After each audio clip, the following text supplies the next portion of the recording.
Olá, seja muito bem-vindo a Novo Tempo. Cá estamos para mais um episódio do programa Bíblia Aberta. Já sabe que aqui é mesmo para abrir a Bíblia e explorar temas e textos para descobrirmos juntos os tesouros que temos na Palavra de Deus. Muito obrigado por se juntar a nós e por estar aí desse lado a acompanhar mais um episódio desta temporada em que estamos a estudar o lindo livro dos Salmos. Já sabe que pode ver-nos na televisão, no canal 186 da Mel. Se não é cliente Mel, pode ver-nos no canal YouTube da Novo Tempo. E também pode ouvir-nos na antena da Rádio RCS em 91.2 na zona da Grande Lisboa. Como vê, não faltam oportunidades para acompanhar o nosso programa. Hoje, como habitualmente, temos dois convidados que para mim são dois grandes amigos. Bem-vindo Joab Soares, bem-vindo Moisés Silva. Olá Paulo, olá Moisés, é um prazer estarmos aqui para conversarmos um pouco sobre a Bíblia. Ok, Moisés, bem-vindo também. Muito obrigado. A minha voz hoje não está no melhor ponto, mas vamos procurar ter um diálogo bastante interessante. Claro, estamos aqui para partilhar a Palavra de Deus juntos. Eu começava já com o Joab, porque o tempo urge e nós temos que continuar o nosso debate, e o nosso debate é muito interessante. Hoje vamos ver sobre a injustiça social, como é que Deus reage e age sobre este tema tão importante. E na era passada, assim como na era presente, nós temos esse problema grave na nossa sociedade. Joab, os salmistas viveram também numa época onde existia grande opressão. No Salmo 12:5 podemos ver aqui um ai de Deus, um eco, até um protesto da parte de Deus, onde ele diz: levantar-me-ei por causa da opressão aos pobres e do gemido dos necessitados. Deus mostra aqui um cuidado e uma preocupação especiais, sobretudo nesta desigualdade social. A minha pergunta para ti é: porquê é que tu achas, Joab, que os salmistas abordam este tema da injustiça e da opressão? É interessante que nós podemos ver claramente, como já disseste, que o mal, a maldade ela tem suas faces, né? E a opressão aos menos favorecidos é uma dessas faces da maldade. E nós entendemos que naquela altura isso também era uma realidade presente. Os salmos, nós temos algumas categorias de salmos, e aqui nós temos uma categoria específica que são os salmos de lamento. São orações comunitárias que clamam precisamente pelo auxílio divino para resolver os problemas da sociedade naquela altura, não é? Então, aqui nestes salmos, como por exemplo temos o Salmo 12, nós temos uma espécie de protesto, um protesto contra a maldade, contra a injustiça social. Agora, é interessante porque o protesto ele não surge no coração do salmista. O protesto, na verdade, ele surge no coração do próprio Deus. E o verso 5 aqui ele é bem interessante porque ele mostra que o próprio Deus ele está revoltado contra a maldade. E ele diz assim: olha, eu me levantarei, eu vou fazer algo em favor dos menos favorecidos. Portanto, nós vemos aqui uma promessa que é feita e sabemos que ao longo da história Deus muitas vezes se levantou em favor dos menos favorecidos, mas haverá um momento profético muito pontual onde Deus afinal vai se levantar e realmente vai encerrar a história da opressão e da maldade. Né? Vou falar um pouquinho sobre isso. No Salmo 18, Deus é descrito como guerreiro e juiz. Não é? E é importante e é interessante ver que esta imagem é bem visível no livro dos Salmos.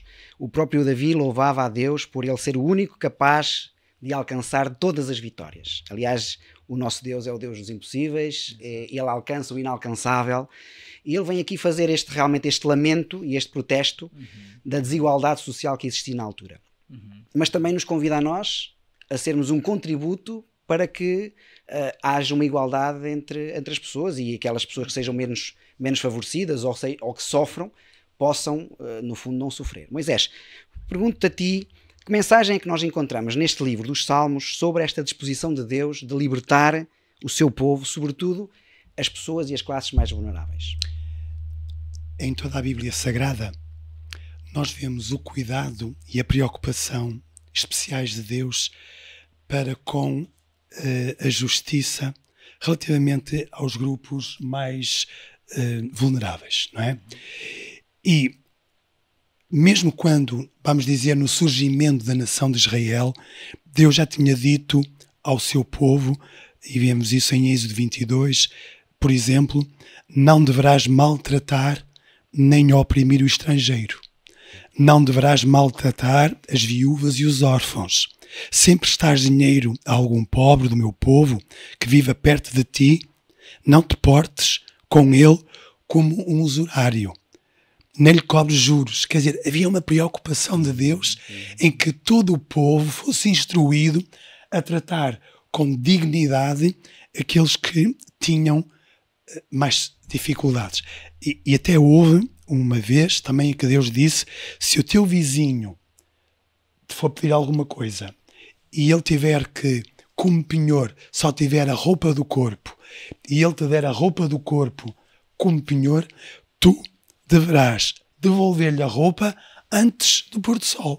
Interessante. Quer dizer, a preocupação de Deus era que mesmo o mais pobre dos pobres tivesse dignidade. E muitos salmos usam expressões como pobre e necessitado, e esta expressão não se limita à pobreza material, mas também ela engloba dentro de si a vulnerabilidade e o desamparo. Portanto, Deus tem atenção, tem preocupação por todos aqueles que estão desamparados, que estão vulneráveis, seja em que circunstância for. Nesse sentido, Moisés, nós podemos ver um livro de Tiago em que ele diz que a religião pura e imaculada é esta: visitar os órfãos e as viúvas nas suas tribulações. Não é? Exatamente.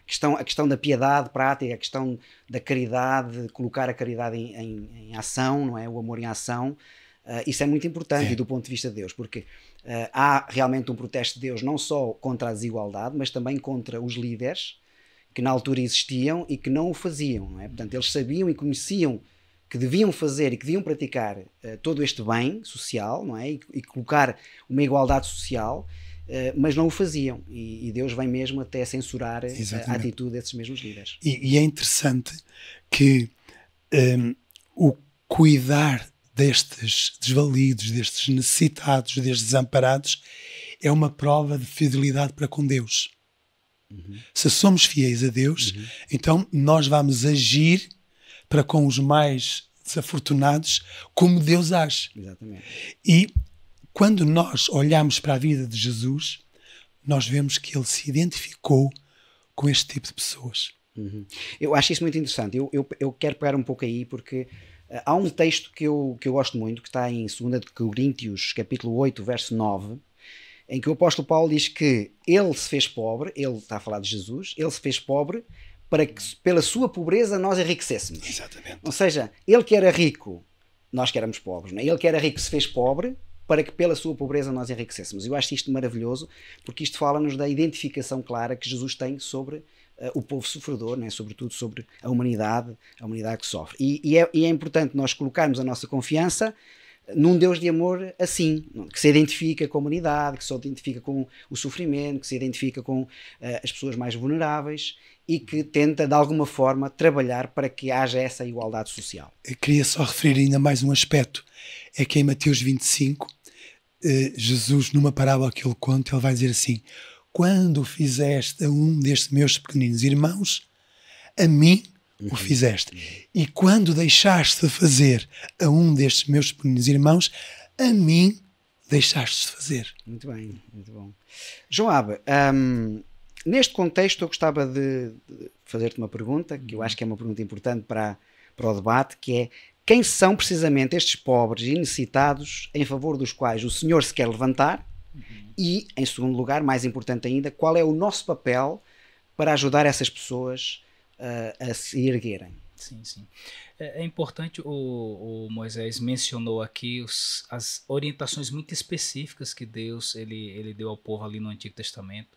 Depois também mencionaste o exemplo ali apresentado em Tiago. Ou seja, nós tínhamos no período bíblico as viúvas, os órfãos e os estrangeiros, que são apontados como as classes, naquela altura, eram as classes mais vulneráveis. Entretanto, quando tentamos traduzir isso para os nossos dias, nós vamos talvez identificar outros grupos de pessoas vulneráveis, não é? E quem sabe mesmo os estrangeiros, no sentido dos imigrantes que andam aqui pela Europa, vemos tantas crises ali no Oriente Médio, África, as pessoas muitas vezes vêm para cá em condições como refugiadas e etc. Então, é só para mencionar um exemplo, nós teríamos aqui exemplos de pessoas realmente que, do ponto de vista material, possuem muitas necessidades. Agora, a verdade é que as necessidades do ser humano, elas vão para além daquilo que é material, não é? Existem necessidades emocionais, e hoje as doenças emocionais, a ansiedade, a depressão, ou mesmo a sensação de solidão que muitas pessoas experimentam.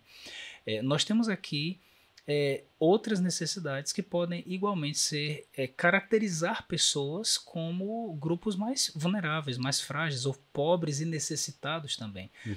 E que igualmente precisam de apoio. E obviamente precisamos também mencionar as necessidades espirituais, não é? E muitas vezes uma mesma pessoa, ela pode ter precisamente necessidades muito profundas em todas essas áreas. Eu digo necessidades não supridas, porque necessidade todos temos. Agora, será que há pessoas mais perto de nós que realmente precisam da nossa ajuda? E sim, e aí vem a pergunta que fizeste. Ou seja, o que podemos realmente fazer da nossa parte para ajudar a quem precisa? Quando olhamos para o exemplo de Cristo, é muito interessante que Jesus, ele, sendo rico, se fez pobre, como Paulo da Bíblia e o Paulo aqui também mencionaram, não é? E aqui nós vemos um exemplo de alguém que, na sua simplicidade, no seu senso de missão, ele misturou-se com as pessoas. Ele foi até onde estavam, ele identificou o que elas realmente precisavam e atendeu às suas necessidades. Então, eu acho que se nós abrirmos os nossos olhos e mudarmos um pouquinho a nossa atitude, veremos que à nossa volta há sempre pessoas com necessidades. Esse era o método de Cristo, não é? Ele Exato. ministrava as necessidades das pessoas. Exatamente. Desinteressadamente. E é isso que nós temos que fazer também de forma desinteressada. Há aqui um texto que eu gosto bastante. Talvez não seja muito conhecido do nosso auditório, do nosso público, mas é um texto que se encontra no livro de Salmos também. E vai falar um pouco sobre este Deus maravilhoso, este Deus que ajuda, este Deus que se aproxima, este Deus que age em função dos desfavorecidos, mas também que nos dá esse exemplo para nós seguirmos. Eu vou ler este texto, encontra-se no Salmo 146, do 5 ao 9, e diz assim: Bem-aventurado aquele que tem o Deus de Jacó por seu auxílio e cuja esperança está posta no Senhor. O Senhor que fez os céus e a terra, o mar e tudo o que neles há, aquele que guarda a verdade para sempre. E agora reparem, o que faz justiça aos oprimidos, o que dá pão aos famintos, o que solta os encarcerados, o que abre os olhos dos cegos, o que levanta os abatidos, o que ama os justos, o que guarda os estrangeiros, sustém os órfãos e as viúvas, mas transtorna o caminho dos ímpios. Aqui vemos aqui um conjunto de pessoas, não é? Várias classes de pessoas, que Deus faz justiça, que Deus ajuda, que Deus dá pão, que Deus está completamente disponível e mais ainda está completamente solidário. Que está atento às suas necessidades, às suas preocupações. E eu diria mais assim, Paulo, porque aí nós vemos no Salmo a figura de Deus executando tais ações em prol dos menos favorecidos. Depois, quando Jesus, o Deus homem, está aqui entre nós, encarnado, ele também executa tais ações. E aí, depois de Jesus ir para o céu, ele deixa a sua igreja com esta missão. Ou seja, nós somos as mãos de Cristo para precisamente continuar esse ministério em favor dos menos favorecidos. E não é à toa, como mencionou Moisés, que quando Jesus ele faz referência ao julgamento final, e aqui não estamos a falar de salvação pelas boas obras, mas ele mostra que, olha, aqueles que realmente foram as minhas mãos, eles serão identificados no juízo final. E eles nem sabiam que estavam a fazer aquilo para me representar, não é? Mas estavam. Ok. Vamos parar um bocadinho por aqui, este debate tão interessante, porque vou pegar um pouco depois também na questão da igreja, mas primeiro eu quero falar um pouco com os nossos queridos amigos do auditório da Novo Tempo. Antes de prosseguirmos, quero fazer uma pequena pausa para partilhar consigo uma oferta muito especial que temos na Bíblia Aberta, precisamente para o ajudar a ir mais fundo nas histórias da Bíblia. Para este tema e outros que queira aprofundar, podemos fazê-lo através do manual Histórias de Esperança. É um manual que nós temos connosco no nosso repertório, temos aqui connosco e queremos partilhar convosco estas histórias de esperança. Portanto, Pode simplesmente contactar-nos através do número 933 93 9291. Vou repetir, 933 93 9291. Envie-nos uma mensagem, diga que queira receber estas histórias de esperança e, se quiser, pode simplesmente me enviar uma mensagem para o WhatsApp, SMS, para este mesmo número, e nós estamos disponíveis para o ajudar naquilo que precisar. É para ajudá-lo a descobrir este e outros temas que são importantes na Palavra de Deus. Retomando aquilo que nós estávamos aqui a falar, eu vou pegar um pouco na questão da igreja, porque falaste de Deus que age no Antigo Testamento e que agiu no Antigo Testamento. Nós vemos isso no livro dos Salmos. Depois também vemos Jesus a fazer o mesmo, a identificar-se com as pessoas, a ministrar as necessidades, a estar atento aos sofrimentos. Mas depois falamos da igreja, não é? Não só na igreja hoje, mas eu vou recuar um pouco à igreja apostólica. Também vemos aí essa muito grande preocupação. Exatamente. Eu vou ler este texto e depois vamos partilhar um bocadinho sobre isto. No livro de Atos 4, 33 a 35, nós vemos aqui uma atitude da igreja que eu acho que é fantástica. Ela diz assim: e os apóstolos davam com grande poder testemunho da ressurreição de Jesus, e com eles havia abundante graça. Não havia, porém, entre eles nenhum necessitado, porque todos aqueles que possuíam herdades ou casas, vendo-as, traziam o preço dos que fora vendido e depositavam aos pés dos apóstolos, e repartia-se por cada um segundo a necessidade que cada um tinha. Eu acho isto fabuloso porque na igreja primitiva, na igreja apostólica, eles perceberam que existia entre eles necessitados, sofredores, e tentaram de alguma forma, todos juntos, unidos, ministrar essas necessidades. O que é que tu achas disso, Moisés? Isto é também dar continuidade à missão de Jesus. Porquê? Porque eles viram Jesus a fazer isso. Os discípulos, cada dia caminhavam ao lado de Jesus, eles compreendiam a ação de Jesus, entendiam esta ação, e é nada mais, nada menos do que dar continuidade ao ministério que Jesus já tinha iniciado.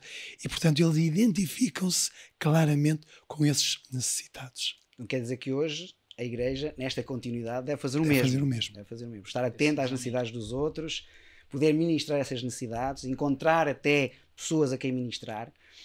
E eu penso que isto deve começar na nossa casa, em nós, no nosso lar, pelas nossas famílias. Devemos passar isso aos nossos filhos, para que eles estejam atentos às necessidades dos outros, do nosso próximo, serem generosos para com eles, porque se nós conseguirmos trabalhar com as crianças logo de pequeninos com esta visão de ajuda humanitária e solidariedade, nós podemos fazer com que eles cresçam homens e mulheres que também o façam. Ou seja, não deixar somente para as instituições de beneficência social, que fazem um trabalho meritório, mas que nós possamos também ter essa responsabilidade pessoal e individual a ministrar as necessidades dos outros. Eu queria, pegando nisso que acabaste de dizer, lembrando-me de Jó, que inquiria, que perguntava, que ia à procura dos necessitados, e essa também pode ser um poderoso exemplo para cada um de nós. Quer dizer, muitas das vezes a nossa tendência é fugir, é fazer de conta que não vimos, é fazer de conta que não há necessitados à nossa volta, mas devemos inquirir, devemos procurar e aquelas necessidades reais atender a quem necessita. E Jesus não somente trabalhou nisso, ele próprio falou, porque ele até conta uma parábola, que é a parábola de um homem que tinha caído nas mãos dos salteadores, que estava no chão, não é? E que houve líderes que passaram por largo, não é? Passaram por alto, não o fizeram essa ajuda, e um samaritano que foi e ajudou esse homem. Nós chamamos essa parábola a parábola do bom samaritano, aquele que ajudou e ministrou as necessidades alheias. Sim. Só para dizer assim, Paulo, o pecado ele tornou o ser humano egoísta e egocêntrico. E isso daqui faz parte do antídoto divino para sarar em nós esses males, que são terríveis, que são, humanamente falando, incuráveis. Então Deus diz assim, olha, para de focar apenas a tua atenção em ti mesmo e nos teus interesses, e pensa também nos interesses de quem está ao redor. E quando falamos das necessidades, eu volto a mencionar o ponto de que não são apenas necessidades materiais. Talvez haja alguém que viva num determinado país, ou alguém que nos ouve, e a gente sabe que o alcance aqui é muito vasto, e há pessoas que vão ouvir isso e vão dizer, olha, mas olha a minha volta aqui, não vejo ninguém que realmente precise de de um alimento. Não, mas há outras necessidades que igualmente precisam ser supridas. Nós podemos ser o ombro para o qual os outros choram, não é? Nós podemos ser a mão estendida para suprir uma necessidade espiritual, inclusive. Agora, Moisés, um pouco para ti, Deus tinha concedido autoridade aos líderes de Israel para manterem essa justiça da nação. Eles deveriam exercer a sua autoridade baseado na vontade de Deus. E deviam seguir esse exemplo que Deus nos deixou. Mas infelizmente nós no Salmo 82 vemos uma grande reprimenda da parte de Deus a esses líderes que conhecem a vontade de Deus, mas não a cumprem, não a vivem, não a praticam. A pergunta para ti é: que tipo de autoridade esses líderes deviam exercer, em primeiro lugar, e se esses líderes foram sempre exemplos e fiéis a esse dever? O Salmo 72, neste Salmo 72 encontramos algumas expressões daquilo que deveria ser a ação destes líderes. Eu vou referir alguns que me diz: ó Deus, concede ao rei a tua retidão e ao príncipe a tua justiça, para que julgue o teu povo com justiça e trate os humildes com retidão. Que o rei proteja os humildes do povo, que ele ajude os necessitados e esmague os opressores, que a paz e a justiça floresçam nos seus dias. Ele livrará o pobre que o invoca e o necessitado que não tem quem o ajude. Terá compaixão dos humildes e salvará a vida dos necessitados. Há de livrar da opressão e da violência, pois as suas vidas são preciosas para ele. Quer dizer, mostra aqui que estes líderes deviam seguir o exemplo de Deus e, na sua liderança, exercer esta justiça de Deus. Mas o que é que aconteceu? Estes líderes, e infelizmente foram muitos, que deveriam ter trazido a paz e a justiça para estes vulneráveis e necessitados, e eles não o fizeram.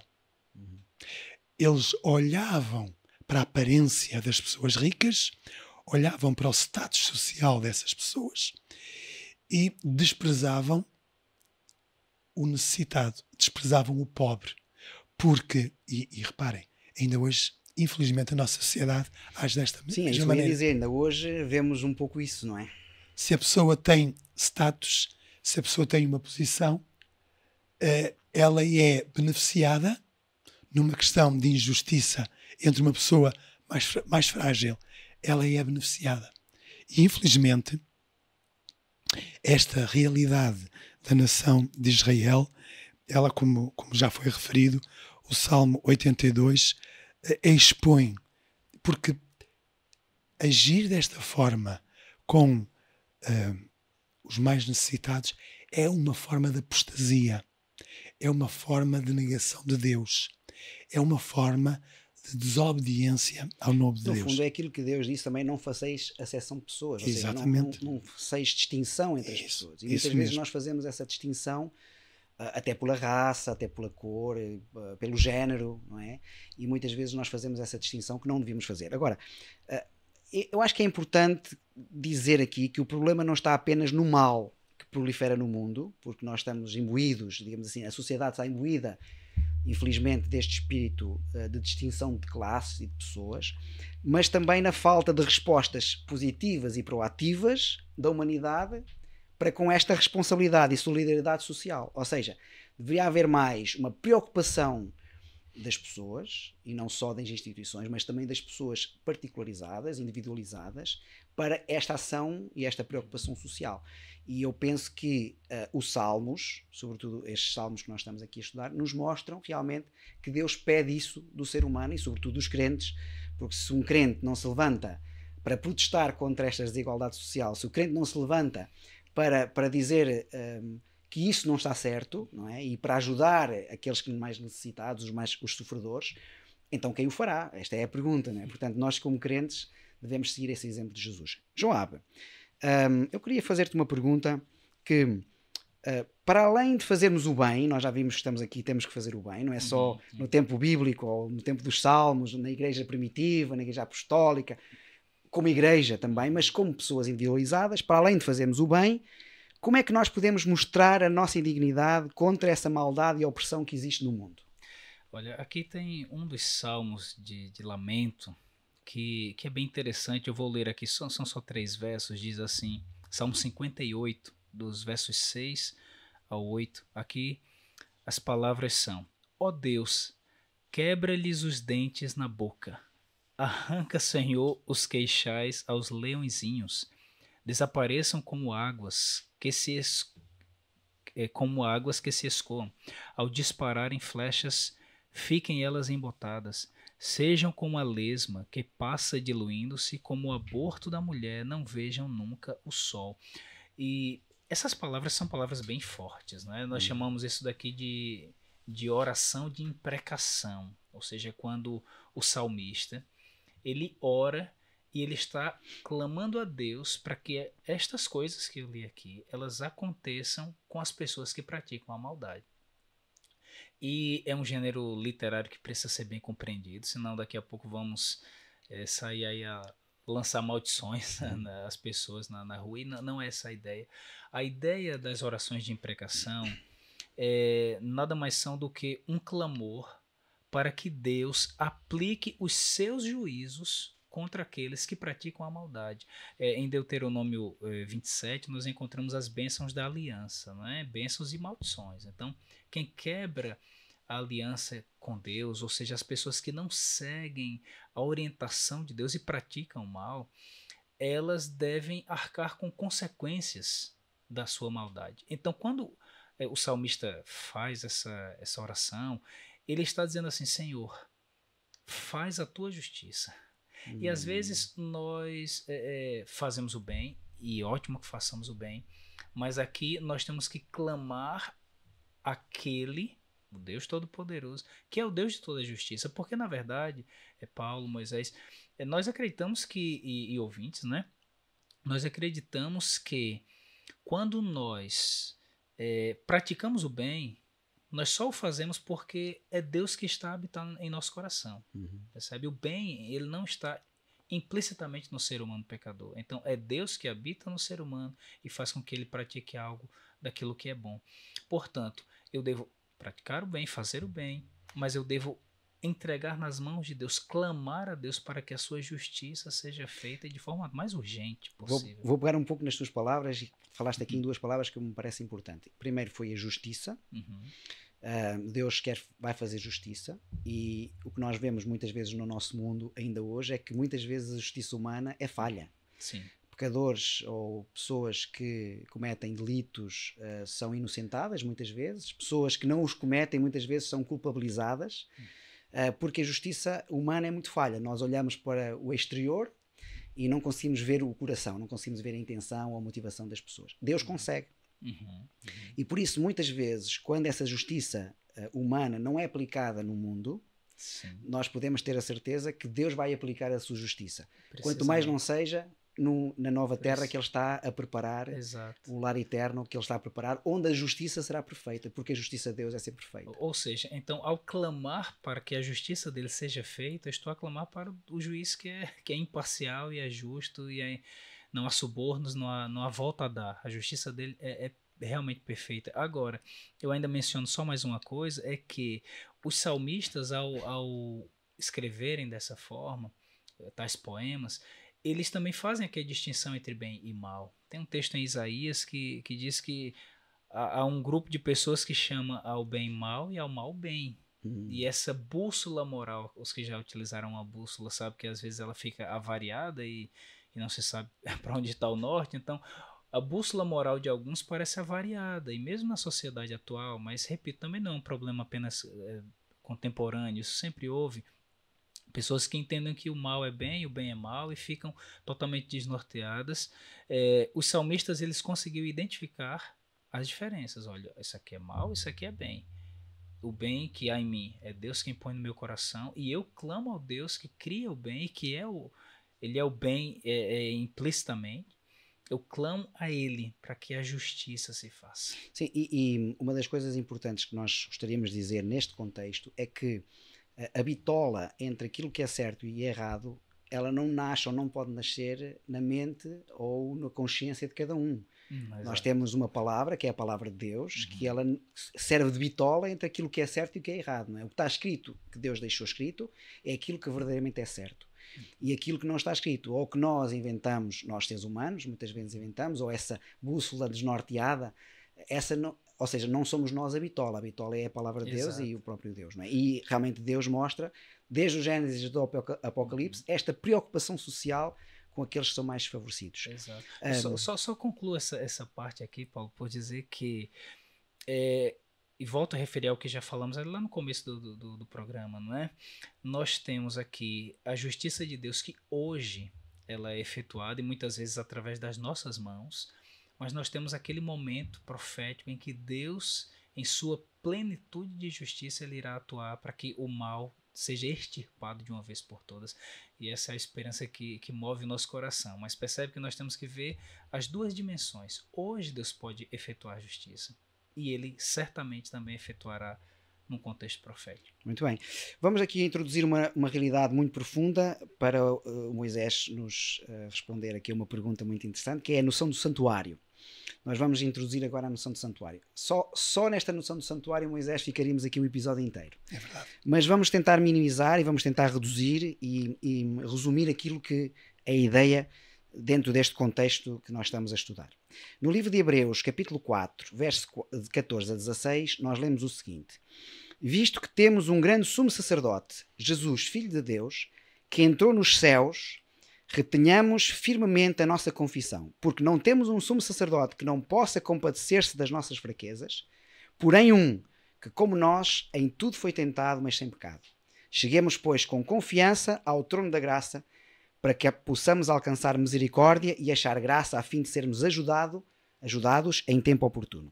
Este texto é um texto muito importante que nós lemos aqui no livro de Hebreus, que nos mostra que Jesus entrou no santuário, e mostra também que ele se identifica connosco, identifica-se com as nossas fraquezas, com as nossas dificuldades, com os nossos problemas, com os nossos sofrimentos, e o auditório da Novo Tempo que nos está a ver hoje e a ouvir também, ele sabe, e tem que saber, não é? Temos todos nós que saber que Deus está atento e se aproxima, sobretudo quando nós estamos em sofrimento. Para quê? Para que possamos chegar diante dele, não é? Ao seu trono, com confiança, a fim de sermos ajudados. Portanto, Deus está disponível para nos ajudar. Agora, Moisés, segundo este contexto que nós estamos a ver do santuário, onde é que tu achas que se realiza o juízo divino, em primeiro lugar, e como é que achas que Deus vai lidar com o mal, segundo este contexto? Realmente, para o povo de Israel, eles olhavam para o santuário, aliás, tinham um dia também, que era o dia das expiações, o Yom Kippur, que era o dia do juízo. E Deus tem que fazer juízo. Se há pessoas que negam a existência de Deus hoje, estou a falar nos dias de hoje, e que entendem que não haverá juízo, não é por elas negarem a existência de Deus e por dizerem que não haverá juízo que vai deixar de existir o juízo. E o povo de Israel, pelos simbolismos, pela prática anual dos sacrifícios, de todo o cerimonial do sacerdócio e do santuário, eles compreendiam esta realidade do juízo. E Deus é um Deus justo. E aquele que se arrepende, aquele que comete um erro, reconhece, vai diante de Deus, vai diante do seu próximo e reconhece e pede perdão, Deus perdoa. E para Deus é como se nunca tivesse pecado. Mas lança nas profundezas do mar. Exatamente. Agora, aqueles que permanecem no pecado, aqueles que gostam do pecado, que mesmo quando são chamados à atenção por Deus, dizem, não, eu quero continuar neste percurso. Deus terá que eliminar o pecado. Sim, mas este texto que nós acabamos de ler, de Hebreus capítulo 4, ele mostra-nos um santuário de uma forma muito positiva. Sim. Nós podemos chegar-nos ao trono de Deus com confiança. Sem dúvida. A fim de sermos ajudados. Não é? Portanto, Jesus hoje está no santuário para interceder por nós e para nos ajudar em tempo oportuno. Não é? Porque o juiz não executa só sentenças de condenação. o juiz também executa sentenças de libertação, de absolvição. Portanto, quando nós temos um juiz que está, vamos dizer, pelo nosso lado, e que o objetivo dele é julgar e libertar aqueles que são oprimidos, que foram oprimidos, aqueles que foram vítimas, aqueles que foram... foram e que são. Sem dúvida. Portanto, este julgamento, este juízo, este santuário é, podemos dizer... para beneficiar. E para libertar aqueles que até podem nesta terra não encontrar libertação. Nem serem absolvidos. Porque muitas vezes, falavas há pouco, daqueles que, sendo inocentes, são condenados. Então, e como é? Vão continuar condenados? Claro. Então, o juízo divino é para estabelecer o juízo verdadeiro, correto. A justiça.